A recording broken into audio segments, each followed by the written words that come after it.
you don't get smaller than a film like this, budget-wise, crew-wise, resources-wise. But when you have a bunch of very passionate, talented actors in particular, and other artists around who just rallied to the cause because they all believe in each other. They love each other, believe in each other, and that if we all get together and do something like this, that despite the incredible odds, it can get a distributor, it can premiere at the Austin Film Festival, and, maybe in April, you and your family can turn it on in the living room and all enjoy it together. Welcome to the Foxy Mama podcast, where creativity meets parenthood. I'm your host, Lindsay Barrasse, and each week we'll explore the world of creative entrepreneurship and business through the lens of motherhood. Join us as we chat with inspiring mamas and parents sharing their stories, insights, and the art of balancing it all. Whether you're an artist, entrepreneur, or just navigating parenthood, this is your space to find inspiration, helpful tips, and support. Now let's get Foxy Mama.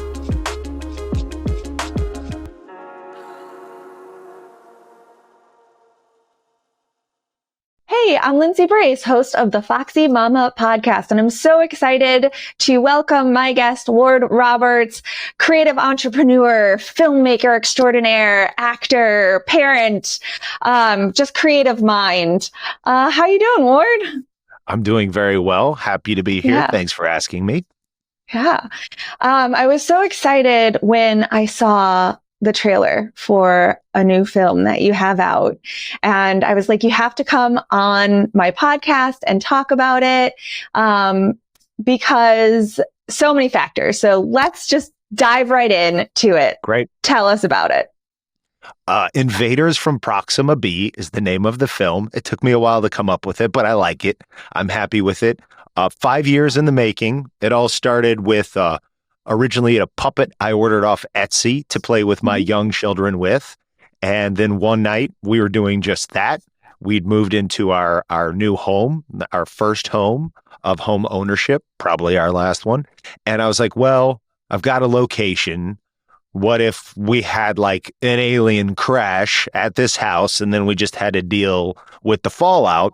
And so instead of just doing a straight up puppet, I hit up my good buddy, Tom Devlin, who'd been working in animatronics along with his great work in creature effects for many years. And he built us a puppet and rallied together our family of creatives that we've been making features and shorts and music videos and whatever else over the last couple of decades, really going back to college and early LA days. And over the course of one hellish month, and our house, we got most of it shot in 2018. We did some pickups and reshoots in 2019. I thought with the pandemic, it would be a great time to get it through post.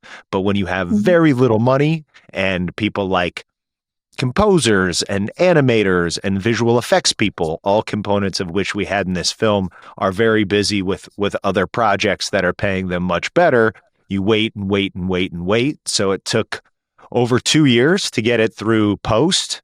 And then finally this year, we went with a sales agent, we found a distributor, and much to our pleasant surprise, we were accepted into the Austin Film Festival to have our world premiere. In the meantime, a buddy had cut that trailer because I'd done a teaser. I forget how he saw it. I kind of put it out there, I think, when we did a cast and crew screening. And he's like, let me get you a real trailer.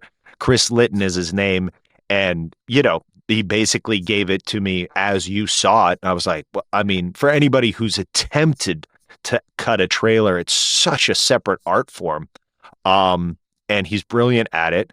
And so, yeah. And, it's that and the poster, the number one marketing tools for any film, but especially an indie film. And we unleashed that upon the world a couple weeks ago, and the response has been very positive. So I'm glad it got you intrigued enough to ask me onto the podcast. Yeah, I'm like, where can I watch this? I can't, one, I love puppets. I think it's like, spawned it as such. I mean, Jim Henson, I'm a huge Fraggle Rocker. I shouldn't say I am a huge Fraggle Rock. Just 2 days ago, we're in the car coming back from my mother-in-law's, and I'm like, oh, my son is crying. He's only 8 months old. I put on Fraggle Rock and he's just like zoned. Not that I do a lot of screen time, but movies are definitely a part. Movies, television, film is definitely a part of my life. And I want to make that part of my son's life as well. Totally. Yeah. And he's just like, we play with puppets, and just when I saw this and I'm like laughing at the trailer, fell in love with it. And I'm like, I can't wait to see this film. So what's next? You guys were at Austin Film Festival. What else do you have like on the plate as far as like screening goes, or do you plan like, how are you releasing it? So, not really today, but mostly today, my goal is, after we're done with this, is to deliver the film to the distributor, which is an arduous process with lots of paperwork and technical specs and a bunch of stuff nobody wants to do, but you have to do for them to be able to turn around and sell it to all the different streaming platforms. So I'll hand that all off to them in its entirety, certainly by the end of the month. And then their estimate on when it will be released in the different windows, because at first it's sort of like pay-per-view, pay per, you can buy it off of Spectrum or whatever. Then it goes to rental viewing, where it's $3.99 on Amazon or iTunes. Then it goes to streaming VOD, where if you have Amazon Prime or Netflix, you can just stream it. Then it goes to the commercial window on a Tubi or something like that, where kids will get on Tubi and watch it with commercials because they don't care. So that'll all roll out probably starting in the spring through the end of next year. And our plan is to actually do a few more screenings in the Midwest, in Indiana specifically, where many of us are from, just to always bring it home to the place we came from and the people who supported us then and continue to, and, realize we can fill up a movie theater or two with the film and get a little extra buzz out there online about it. But yeah, the goal is, we've been doing visualizations of it being the #1 streaming film on whatever platform it's on, because it's so hard for a teeny tiny film like this. And we shot it on an iPhone 10, and my daughter plays my daughter, and my father was doing the slate, the clapboard before and after takes.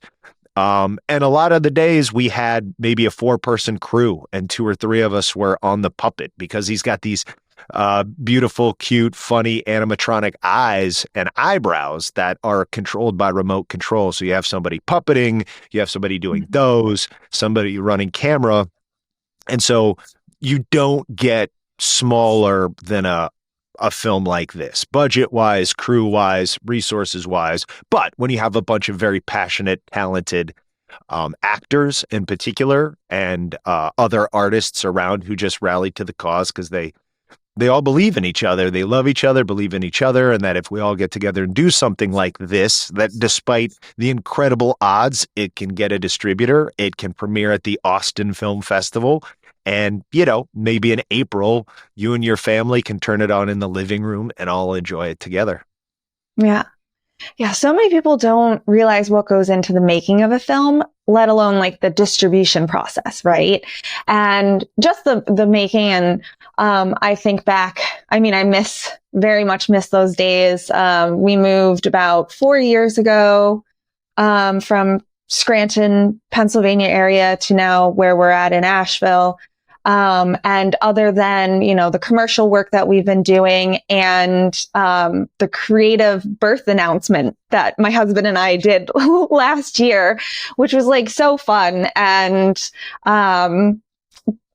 the film life, I miss it dearly, right? And exactly what you said, it's like very much like everybody working together, and it's almost, I like to describe it as like a summer camp kind of feeling for people who don't know or haven't been on a film set. Like you start off like not knowing anybody, but by the end of it, you're just like so sad that like everything's like coming to an end, but then you get like this film out of it, and going to, like you said, Austin Film Festival, and you're going to go back to Indiana and your hometown and premiere and do a little like opening thing there. And it's just such a fun little world filmmaking is. Now, this journey was very much a family affair. You mentioned your daughter plays your daughter in it. Your dad doing the slate. How has that been, being in this world of filmmaking and acting and, your wife's career as well? Like, you guys are in the film industry in this world. How is that navigating parenthood and, all things? Dive in, discuss. Well, despite living out here for 23 years, and I should shout out my sister Cotty and brother-in-law Christian, who were also instrumental in the production of the film. Christian was there every day doing whatever was required, production sound, putting ND filters on our windows so they weren't blown out. But, I've lived in LA for 23 years, but for an occasional few days where, say, I get a part on a big TV show and I'm on a big set and there's big stars there, I still at this point don't feel like I've ever really been a part of Hollywood, nor really immersed, or even to a large degree accepted or acknowledged by the industry. I've very much lived on the margins, making these films with my dear friends and, now family. This is the first time, my sister and brother-in-law, dad, mom with my previous films, really going back to childhood, have always been, involved. But I guess getting my daughter in a major role on screen. Well, see, I forget, even in my last movie, she was 3 months old and she played a part in that movie. So, that's, don't get me wrong. Being on a big set and it's like, oh man, I'm going to get paid for this and millions of people are going to see it. I love it. And when I'm there, I really feel like I'm exactly where I'm supposed to be. And I sure wish, that had happened a lot more over the years. But to kind of be here in my garage, whether it be working on one of our own films or doing this podcast, which we might talk about later, playing music, always just still, writing scripts.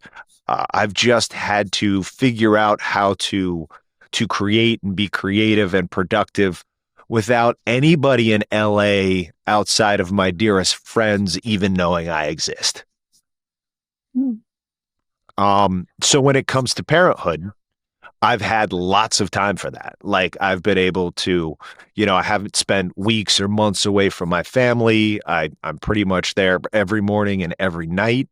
And my wife, she's starting to travel more now. She's been working for Netflix for the last couple of years. And doing great. So that's why there's more travel now. But, usually it's every morning. She takes the kids to school. Every afternoon, I pick them up. A few evenings a week, usually we can all be together, whether it's eating and or watching some TV together. As the kids get older and they get more into their own tech, it takes a more concerted effort. But yeah, I feel like we've talked about it before. If I were to get on a TV show for a while and have to go to Canada for 3 or 4 months, like, we're ready for that. We want to put it out to the universe that we're ready for that.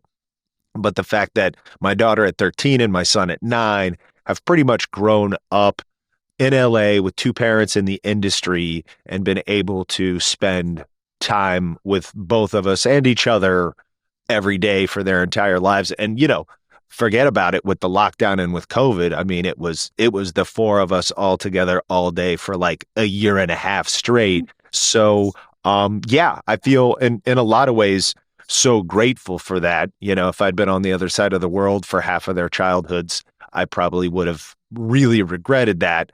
So yeah, that's, we'll see what the next 10 years holds, but that's, it's been a pretty normal life, I think, as people outside of the industry would be like, oh yeah, everybody gets up, goes off to school and work, comes back together at the end of the day.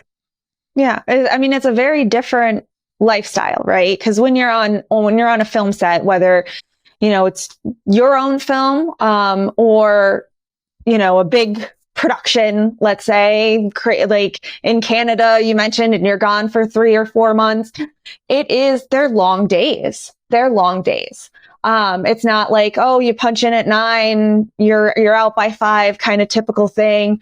I mean, I think the longest I've had 16-hour days, I've had 22-hour days, working on things, and people are just like, wait, what? I'm like, yeah, like the one day, one was a 16-hour one. It was like 4 a.m. and I'm like tired and I'm doing steady cam. Right. And like, I'm exhausted and I'm like, oh, I know this is going to be the last scene. And I just remember thinking like, I love this. Like, am I tired? Yeah, but I don't feel tired because you have this love of it. Right. Totally. Now have your children expressed a love in the industry as well? You mentioned, your daughter's in this movie with you.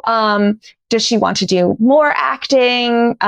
Is there, or is she, into another part of the filmmaking process? Do they express any interest in the industry as a whole? Well, it's interesting because those conversations are coming more sharply into focus with her as she's in 8th grade, and in LA when you're trying to figure out what high school to go to. It's like, oh, do you want to go to this performing arts high school? Or, it starts to lead into discussions about where do you want to go to college and what do you want to do as a career?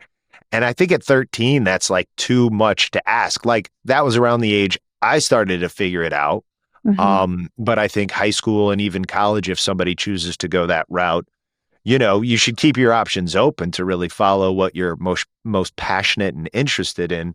But, I think my daughter, she enjoys acting, but she sees it's not exactly a career you can count on. And I couldn't say where it's going to go for her, but I think it's more likely she doesn't get involved in the industry, at least in a capacity like mine, freelance production, acting, more gig to gig.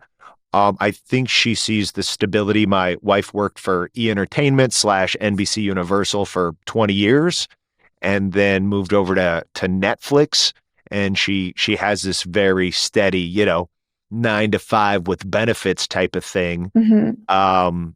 And my daughter just seems to be a little bit more pragmatic, but she's talking about stuff like pre-med or pre-law or stuff like that. So I think it's with anything else, you just kind of have to encourage wherever their interest and passion is and expect that to change in the coming years. And I think my son, the last career I think he mentioned wanting to have was being a cryptozoologist. So, he can study Bigfoot and the Loch Ness Monster. I expect that will probably, he hasn't brought it up in a while. That may change. But he's certainly in a lot of ways, I think, they're both quite talented. And my wife was a great singer and actor before she decided to go behind the scenes, if you will. So who knows with him, maybe he'll catch the bug, have the fever like dear old dad. But it's really, I don't expect to know with either of them what that thing is, but just to sort of say, keep looking for the thing that you wake up every day excited to go do. Yeah. I think it's so important to teach that to children about passion, about feeding into your creativity and what you love. You mentioned around that 8th grade age is when you were like doing all the things. And I'm like, yeah, that's when like 7th grade, I had taken my aunt's video camera and started making movies, and started like writing scripts and starting to do all the things. But then also ER was really big. And I was like, oh, I'm going to be a doctor. Well, that was it. Like I was around 11 or 12 and I loved playing like soldier or cop or whatever it was and pretending like I was dying. And I was like, what? I don't actually want to like kill or be killed, but like it's fun to pretend. And I do like this acting thing. So I guess I'll just like to to pretend to be doing that stuff. Yeah.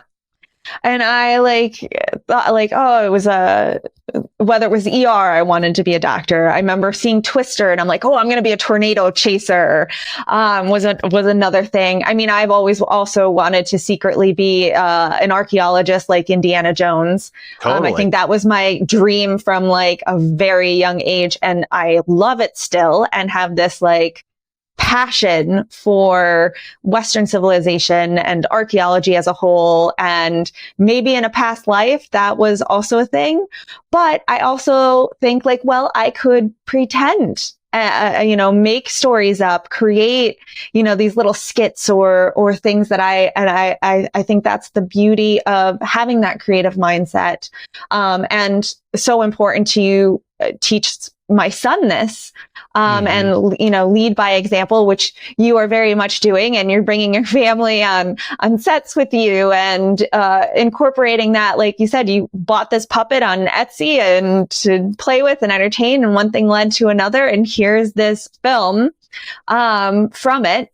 And its own entity, and it's going to grow and, everything. Now you mentioned a podcast, right? Let's circle back to that, because you're also in this podcasting world. You're all things creative, right? You're not just, actor, filmmaker, you're musician, you're podcaster. What else do you got going on? Talk about this podcast. Yeah, the podcast was, my wife, she does unscripted casting, and she's, for her entire career just met with all these talented people from all walks of life, whether it be chefs or athletes or comedians, actors traditionally sometimes. And 5-6 years ago, she was like, you got to do a podcast. Everybody's doing a podcast. You got to do a podcast. And I'm like, do I really need to do one more thing? Because I think it's a blessing and a curse, the multi-hyphenate, and that we could have the several-hour discussion on the pros and cons of focusing on one craft, one discipline, or doing it all. But she doesn't give me advice that often, and she'd harped on that. And my buddy Eric, who we went to college together, he and I just share this deep, probably too deep passion for our alma mater's basketball team, the Indiana University Hoosiers. And it was just consuming so much of our life over text, just fighting with each other of what was wrong with the team. I'm like, okay, you know what? Let's once a week come over after a game. We'll sit in this garage and we'll yell at each other that way. And then it will really compartmentalize and limit the amount of time and anger we're using on this subject. But he's this incredible producer. He's the showrunner of Carpool Karaoke and has won like 5 Emmys in a row. And within a few episodes, he just turned his incredible producing talent and drive into this podcast. And pretty quickly, we were interviewing some of the biggest legends to ever play at Indiana University, which got us a following and a partnership with the biggest website for IU sports. And, one thing led to another. And now we go back several times a year. And once a year, we throw a huge, long weekend event with a fantasy camp and a golf outing. And 250 plus episodes in, it's become, in a given week, it might be 3, 4, 5 hours of my life. Other times it will consume 5-6 days at a time. And I think, there's been several good things about it. A steady income, which is nice and not something I've really been used to in my career. More importantly, I think, is the community it brought us into, and that we've kind of helped create even and galvanize, where you've got 1 million alum from Indiana University and many, many, many thousands are super into the basketball team. So we'll go back to our college, and instead of just wandering around like it used to be, I'm like, I used to go to class there. Let's go eat there. That place was nice. Now we know so many people back there inside and outside of the basketball program. And new friends, old friends, and even, and sort of, I guess in part because of the podcast, but also because, I'd been a guest speaker that there's several classes that IU has in LA where students come out from LA for the semester, they do internships and they take these classes in the evening. So between being a guest for one of these classes a few times and this podcast, I'm now like an adjunct instructor and co-teach this class out here for undergrads who are thinking about coming out to the entertainment industry. So it's been a pretty crazy journey 5 years in, just what all fruit that has bared. And it really has come down to having 2-3 hour discussions with legendary players or people like Mark Cuban, who went to IU, or some big names in college basketball, like Jay Billis or Jeff Van Gundy, who does a lot of NBA stuff. But it's just become this completely unexpected path that, if we were talking about realizing at 11 or 12, I want to be an actor.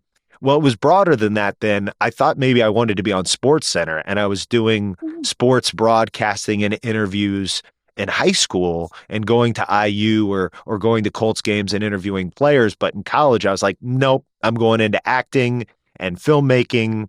And then 20 years later, this podcast starts and here I am doing that again too. Mm-hmm. Yeah, it all those as they say, like if you love what you do, you'll never work a day in your life. Right. And we mentioned having those like long days on set or something, but it doesn't feel like work. And it doesn't feel like work to finagle, before we started this podcast, my husband and I trying to figure out the situation with the delay and whether it was the cord and all these things. And it doesn't seem like hassle, like where maybe someone who didn't love this would have been like, I'm done. Like, yeah. I'm walking away from this. But like to have that and incorporate what you do into what you do, what you love to do into what you do is just so profound. And it leads to better outcomes when you have that love and you have that passion behind something. So with starting your podcast and, your wife saying like, you should, do this podcast and you being like, I don't know. And I thought that so often, like producing podcasts for other people. And I'm like, yeah, I'll do a podcast one day. This is like 5 years ago, then 3 years ago. And I'm like, I don't know what I would talk about. And like, here I am being like, okay, new mom's doing all the things, parents juggling, being creative entrepreneurs. And I'm like, this is it. I need to tell people stories, which is also a version of filmmaking that I love to do.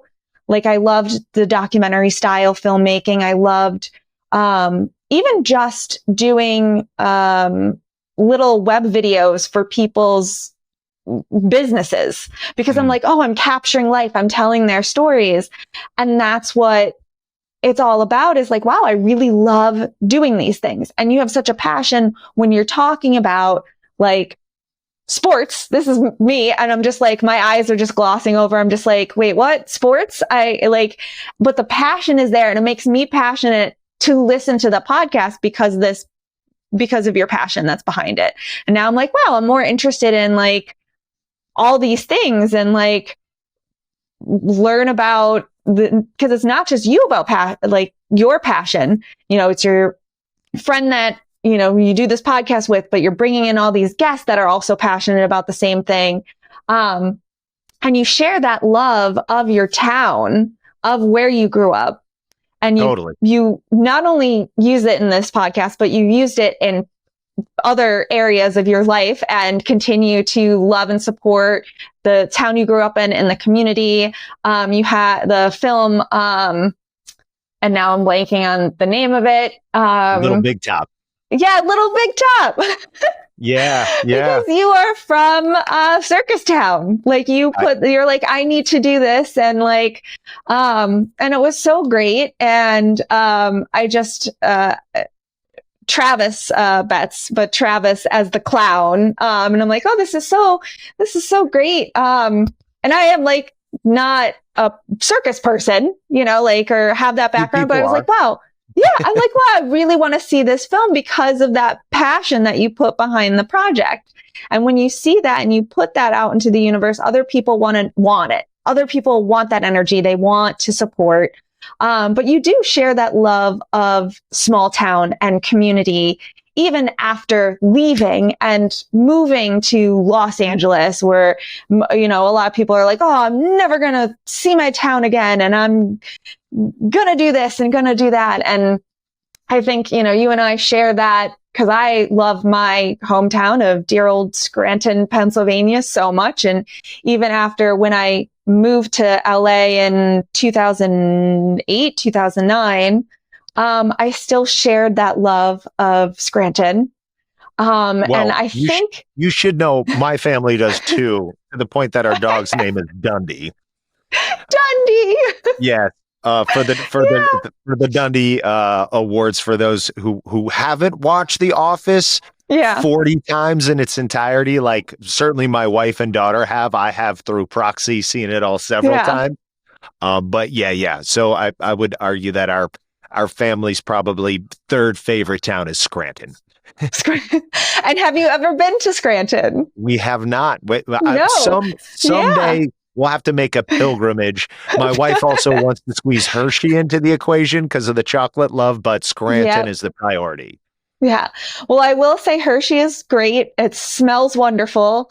Right. There's rumors that they pump out the smell of chocolate to enhance people to buy. I don't know if it's true, but I will share that if you do the tour, which is a free ride, and you learn how chocolate is made, you get a free chocolate bar at the end of the ride. So I highly recommend that. And it's not too far from Scranton. I can't remember, maybe like an hour or so. We would go there a lot. Yeah. There's also the Crayola factory. Is out there, and Keebler. All right. And, I'm seeing like a road trip. Yeah, and the pretzel company. Wetzel's Pretzels? Auntie Anne's? No. Well, Auntie Anne's is from Pennsylvania, but it's based in Lidditz, Pennsylvania, which is like Lancaster area. But Scranton, whenever I say that, people are like, oh, The Office. Or they say like, oh, you're not really. And I'm like, yeah, really. But I have this love and this passion where I talk about it. And I think that's why the show was such a success, because it was like small town America, right? But then they had this love of their small town where they talk about the pizza, like they're fighting of which pizza's best, and like all these things that in reality, like people did in Scranton. Like, I think it's the same, for us Indiana folks, that's like Parks and Rec, which is so they nail small town Indiana in that way. And, to circle back to Little Big Top and the podcast, it's, it's about community, right? And I also have a love for history and obviously storytelling, and, to be able to combine all those things and form a community, not only within the production itself, but around it. And to your point of other people just wanting to support what you're doing because they think it's cool or inspiring, it's fun. But it really, so much of, this Indiana basketball podcast, like we don't talk too much about, what's going on the floor in a given game. It's about stories and relationships and people and community and passion and good times and bad. So it's all whether it's a film about a clown coming back to his hometown circus, or some legendary basketball player talking about his legendary coach, it's all taps into universal stuff. Yeah.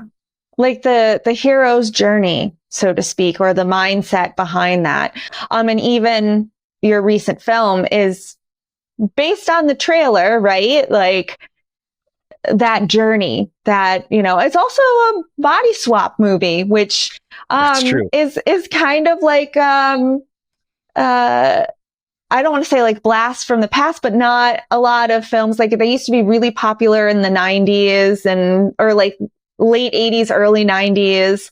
And I think they like came back maybe early, like they like come in droves, right? But Right. I'm like, oh my goodness. Once I learned that, like, you're watching the trailer, I'm like, wait, not only is it puppets, not only is it aliens, like you got a body swap situation happening here.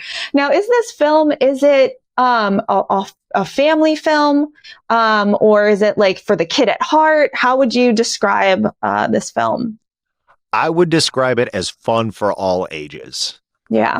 That was the design going into it. I don't think I have the mindset to be like, I just want to make this for kids. Like I could make something that I don't think I would enjoy or my friends would enjoy.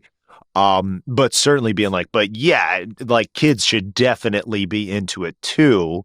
And so I think through the script process and the rewriting process, um, that was always the goal. Like we would just love for young kids, 4 through 12 to watch it with their cool parents and everybody legitimately think it was fun and funny and, full of heart. It's pretty unapologetic in how much heart it has. So when we did the cast and crew friends and family screening in LA, we had even a wider variety than that. We had some teenagers coming out with parents, people in their 20s, grandparents were there.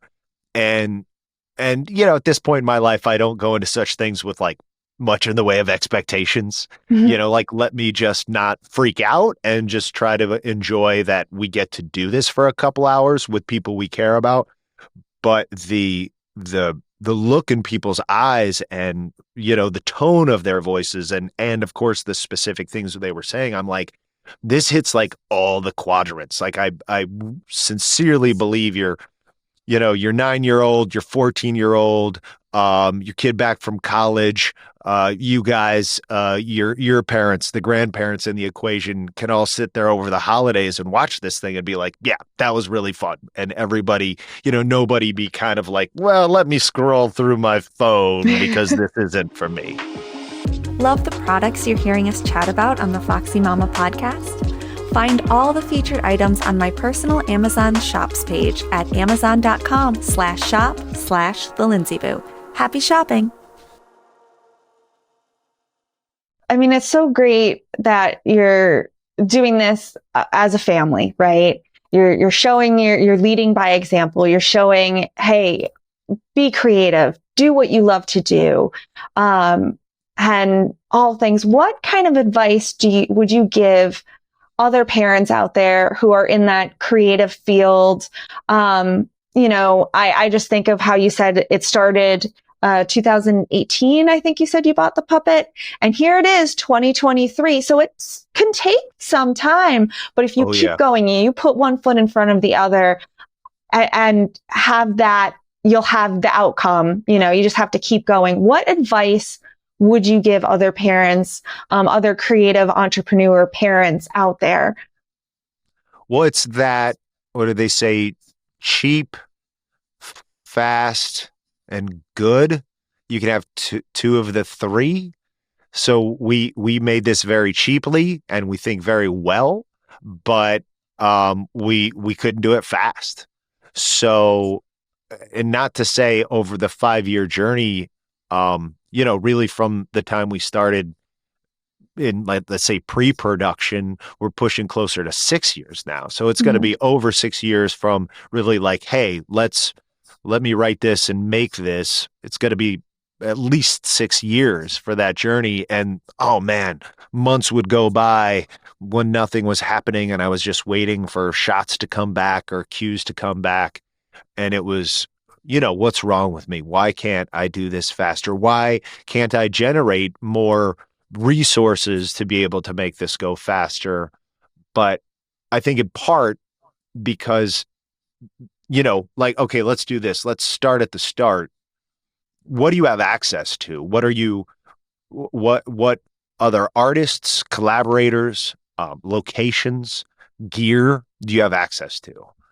And at this point, most people have a phone that can shoot 4K, and some locations they can use a Okay, great. And then what are the other talented, passionate people around you you love to collaborate with and you know you can count on? Great. All right. And maybe that's where you start to conceive your idea, whatever it is, a music video, a movie, anything you want to do. Like, what do I actually have access to where I know I can complete this thing? And right from there, in some ways, I've always found, whether it be the circus back home or my mom living out in Joshua Tree, sort of the environments I was exposed to and had access to, or at least I hoped to, could really help narrow what I was going to write about and therefore make. Mm-hmm. So that instead of like, God, here's a blank page, I could literally start writing anything. It's like, no, I got to write it to this location and to these actors' voices because I know they'll say yes if I write this for them and propose it to them. And then I think once you make the leap and you go into production on whatever it is, at least for me, it's like, well, now I have this responsibility to everybody who got it in the can that I have to finish it and finish it with the quality that they deserve because they're so talented and so generous with their time. So even if it's taking a year and a half to get all these visual effects done, frame by frame, okay, I'll just have to, start a podcast in the meantime to not go crazy and try to fill up the days in some other creative, productive way while I'm just never giving up on this thing.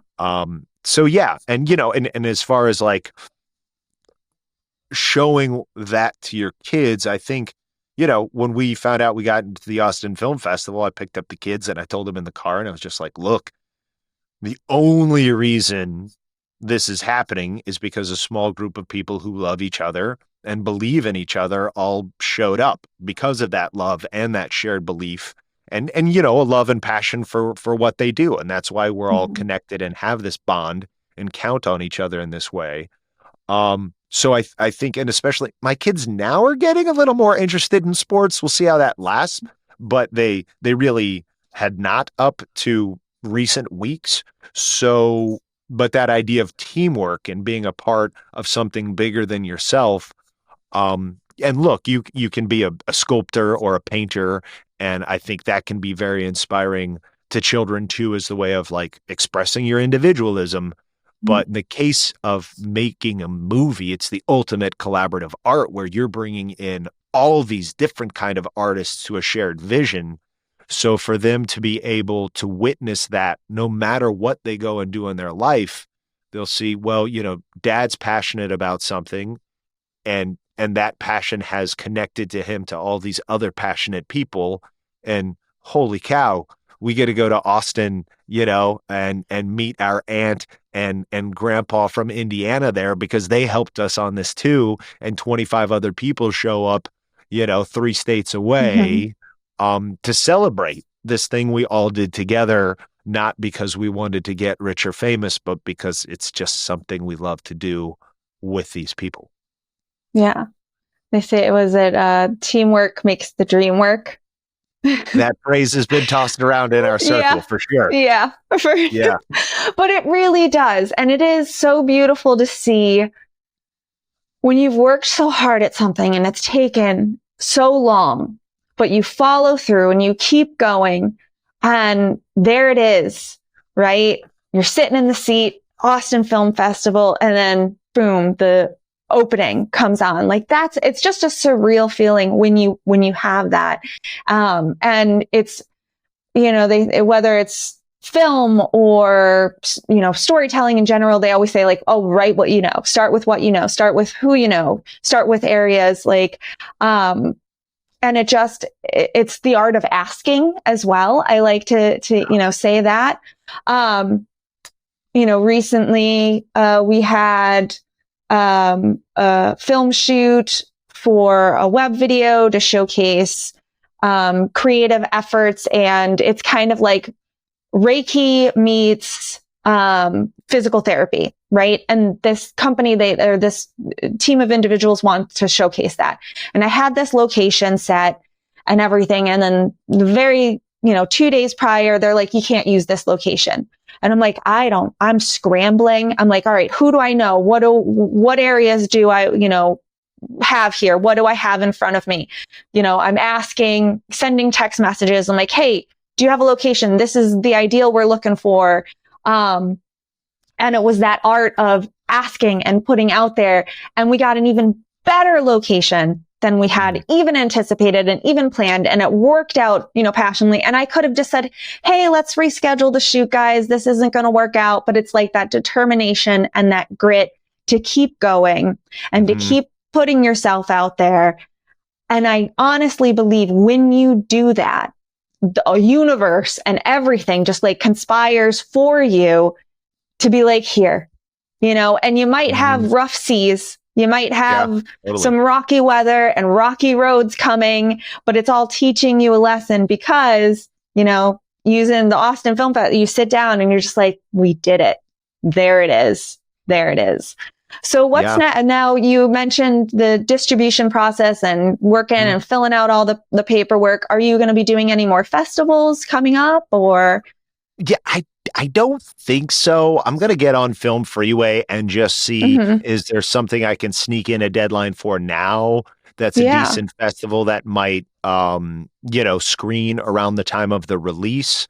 Because I only submitted to 2 festivals because I just, I don't really feel like film festivals necessarily are worth the time and money because my last 2 films, I mean, the first one premiered at a big festival back in Indiana.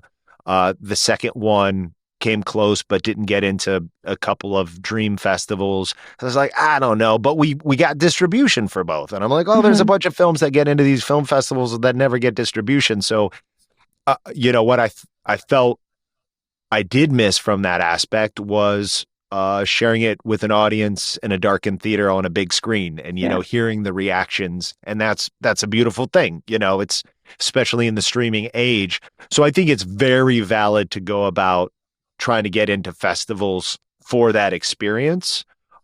For you and the audience, but with such limited resources, it's kind of like, let's just try to get this out there as quickly as we can. And then we did a handful of screenings in major cities for the last film to help kind of build some hype for it, to get some reviews.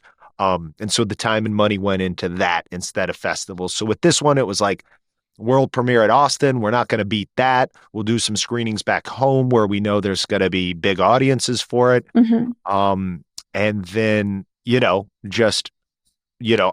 was one of our actors, Sarah Lassay, who's just a wonderful human being as well as actor. And she's like, Ward, just so you know, I'm visualizing this being the #1 streaming film on whatever platform it goes onto. And I'm like, okay, I'm going to do that too. And I asked my children and wife to do that too, to your point of like putting it out to the universe. And my first 2 films, basically nobody saw. One was pre-streaming and the company we sold it to went under very quickly. And then the other film just kind of got buried on Amazon Prime where nobody could find it unless they were specifically looking for that film title. But rather than just accept that fate again, it's like, okay, let's try to put it out there in a very, very real way in our mind's eye and see if we can't manifest it. Do a little metaphysical engineering, as my mom would say. And then, at a certain point, the film's got to do the work itself. Right. Yeah. You can do so much, especially with really limited resources as far as marketing and promotions go. And we have an incredible cast that if you go to IMDb and look up the work they've done, you've been like, oh my God, look, they've been in all these amazing film and television shows. They're world-class actors. None of them have gotten that role or that project that's made them a household name, but they're all incredibly qualified. But, at a certain point, it's just got to be like, all right, we've done all this like hustling we can, and hopefully it just catches fire. And, not only for the sake of wanting as many people as possible to see this thing we poured our hearts into, and for them to enjoy it, because it's like, well, yeah, I mean, that's the thing. Like, along with making the thing together, the thing we really like is people having 90 minutes of a good time in their life because of what we did 5 years ago. That'd be super cool. But heaven forbid it allows us to actually do the next thing with a little more help. It's really hard to make a movie this way. And I did not have a good time making it at all. I was so miserable. I don't think it affected the other people too much, but working at this scale with the expectations I have for how good it needs to be, it's a great fault of mine that I couldn't just trust the people around me and myself. So I'd like to go back to Little Big Top days where we had like a 25-person crew and I could really relax and enjoy myself and hopefully help make it an even better film and experience for people around it. But I guess that would lead to, in terms of the next thing, is my first meeting on this project was in 2014, and I'm about 2 years into production on a music documentary / album of Cole Porter songs. He is from my hometown. Yeah. And Cole Porter, great American songwriter. Everybody knows his songs. They don't just necessarily know they're his songs, but if you've listened to Frank Sinatra or Miles Davis or Ella Fitzgerald, you know these songs. And what's beautiful about a documentary, I have certainly way more financing, not that much, but way more than we had for Proxima B. And because it's a documentary, it's not about, well, I have this vision and this is how I wrote it and storyboarded it. It's like, well, let's just go into a studio with one of my favorite artists in the world and have a couple guys with cameras who really know what they're doing and just observe them creating their own version of this amazing song. So to me, that could not have been a more polar opposite experience, and continues to be, of just, all right, I'm just going to kind of sit back and look at the monitors here and, okay, get a little closer there, come around here for this shot. It's, I'm having a much better time with that. But I'm also questioning, why has this taken me now pushing a decade to get done? And it might go to your point of the art of asking. I have an incredible unwillingness to ask people for money. Even people who have it, or have access to it, I'm just like, have such a phobia, aversion, fear of it. I don't know why, but it certainly made things more difficult on various projects. But at least with this one, up to this point, we've had enough to do what we're doing. And so it just like, yeah. And now I have enough people on this crew that I don't have to both, work a puppet, move some lights around, make sure the sound's okay, and check and make sure that lunch is going to be here. Yeah. Yeah. That's a lot. I mean, you wrote, direct, you're working the puppet. You're, like you said, you're making sure food when you have like a smaller film like that, you're wearing multiple hats, and those long days can really seem long. But here it is, it's there. And totally worth it. Worth it. I can't imagine, like, Austin Film Festival, that's big. And I look forward to streaming it. And I think putting that like out into the universe and saying like, it's going to be streamed. It's going to be the most streamed film and hit #1 and do all these things. And they say like writing it down. And I will say that it does work. I think it's like 3-6-9 method, which I've never done that. There's like books that you could buy, the 3-6-9 method, but I did this thing the year before my son was born, and conceiving my son and all the things. I just kept writing things that I wanted. I made this paragraph and I was just like, I will make 10K every month, just myself. I will become a mom and be the best mom ever. Like, and I just kept writing the same paragraph over and over and over again until I filled my book. And the goal was like 500 to write it 500, and I wrote it more than 500 times because I wrote it, like, filled the page, whether it was 10 times on one page or whatever. And the next day I would do it, and I kept doing it. And here it is, like, I've hit all those goals. And because it was just, I'm putting that pen to paper, I'm putting that determination, I'm going to do all the things that I set out to do, and I'm not going to give up. And yeah, it's just that determination and grit, and it just boils down to doing that. And that's what your film is at its core really made it happen. That's all of your films. And like you mentioned, like, oh, no one saw, like, I enjoyed Dust Up. Like, I'm sorry, like, that was good. Oh, thank you. Thank you. That was really good. It's kind of like a desert,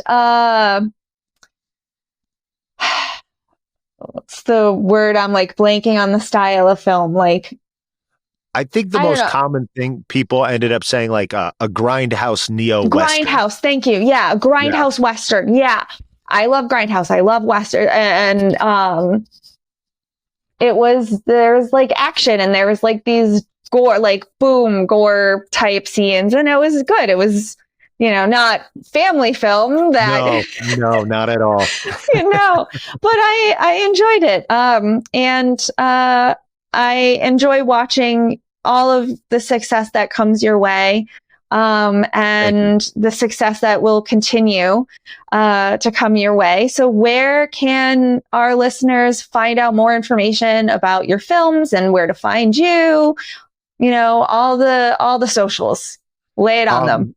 Yeah, I mean, I think probably the thing that will be most up to date is our Instagram at Invaders from Proxima B, just like the title of the film. Mm-hmm. And then there's the website, invadersfromproximab.com. You can punch your email in there, and we'll send you out updates that way. I'm at Ward Roberts, got in early on the IG, so it's just my name, at Ward Roberts. I don't post too much, but we'll be better about it as we get close to the release of this film. And yeah, I mean, the Cole Porter project, we've got the sites. I probably should update it before you put this out, but it's relatively updated. That's the coleporterproject.com. Should be done filming that by June of next year, have it finished by the end of next year, and get that out into the world too. But I think, I think what I would leave people with is something I have told these college students in one of our classes, which is a lot of times the job or of the career is just not giving up. Like, there's a lot of days where I don't have anything specifically I have to do or anybody else is expecting me to do. And so you self-generate some of that stuff, for sure. A lot of it, you just sit down and be like, well, this is what I'm going to do today. And hopefully it'll help finish this or start that or keep this thing going. But there's other days where it's just in your mind to be like, I'm still doing it. I'm sticking with it. I'm not giving up. I don't have anything to do today, but I'm not giving up. That's been such a huge part of the last 23 years for me, that wherever you're at in life, especially with the little kids, like mine are starting to get old enough now where, they've got a lot of things they need to be at or whatever, but you start to get some of your own autonomy back as they get their own. But, I'd say especially in those early days of the babies and the toddlers, it's just like, oh my gosh, is this completely consuming me? And it can, and it will, but to just be like, yeah, but I'm still an artist. I'm still a creative. And this is, wow, what better life experience than parenthood to draw from and to grow from and to someday express in my work. Yeah, beautiful. Beautiful. Well, thank you so much for being a guest on the Foxy Mama. I usually end with and thanks for being a Foxy Mama, but thanks for being a Foxy Daddy. My pleasure. Thank you so much I believe, am I the first Foxy Daddy? You are the first Foxy Daddy. Yes, that is a great honor. Thank you. Yeah, unless, my husband, who technically is the Foxy Daddy, because my son's name is Fox, is his middle name. So that's the reasoning behind Foxy Mama. Fox, like Fox Mulder. Yes, that's so cool. That's so cool. The Foxy Mama podcast is here to entertain and share general insights. Our content is not a substitute for personalized advice from professionals like financial advisors, physicians, or therapists. So enjoy the Foxy vibes, but consult the superheroes for personalized advice.